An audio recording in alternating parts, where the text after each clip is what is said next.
সুদখোর হলো জমিনের সবচেয়ে বেশি পাষাণ, সবচেয়ে পাষাণ, যার চামড়ার মধ্যে, শরীরের মধ্যে কোনো দয়া মায়া বলতে কিচ্ছু নাই, কিচ্ছু নাই, কিচ্ছু নাই,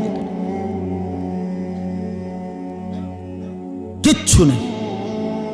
এটা পাষাণ। কারে খুশি করলেন? ছেলে মেয়ের অভাব দূর করছেন, আমনে সুদের টাকা দিয়া জমাইয়া বাড়িঘর বাজার সদাই করে দেওয়ার পরে আমনে মরার পরে আর জিফুতে কামাই করে না, কথা কয় না। কোন সুদখোর মরলে আর এই ঘরে আর এরপরে আর বাজার লাগে না, তো আপনি কি বুঝাই গেলেন? আপনি কিটা শেষ করে গেলেন? কাম তো রইয়েই গেল। এখন তো আপনি ফুতে হে কামাই করে, তো তোর লাভ হইল কি? এমন যদি হইতো, আমি আমার ফ্যামিলির, আমার জিফুত 6 জন, এই 6 জনের আগামী 200 বছরের 300 বছরের যা যা বিষয় আদি সব কিছু আমি ব্যবস্থা করে দিছি, তারা শুধু হোতাতে উঠবো আর ভাত খাইব। কই এমন কথা বলেন না? এমন তো আপনি কি করলেন? প্রয়োজন তো থেকেই গেল, অভাব তো থেকেই গেল, চাহিদা তো থেকেই গেল, তো লাভ কি হলো বাবা?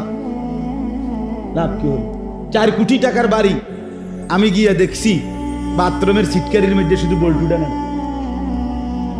এই যে যেটার মধ্যে লাগায় আরি করা না, সিটকারিটার যে একটা ছোট্ট বল্টু আছে না, এটার মধ্যে লাগায় আরি। এখন আমি বাথরুমে এটা লাগাইতে আসতেছি না, আমি কিতা করতাম? বমু কেমনে বাথরুমে? এটা যদি ঠেলা মারে আরেকজন।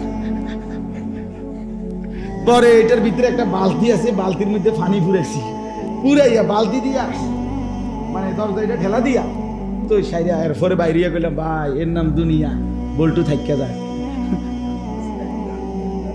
বল্টু কি? এটাই দুনিয়া দোস্ত, প্রয়োজন থেকেই যায়, কিছু না কিছু সমস্যা কুলাইতে পারতেন না, ঘুষাইতে পারতেন না। দুনিয়া রাক্ষস,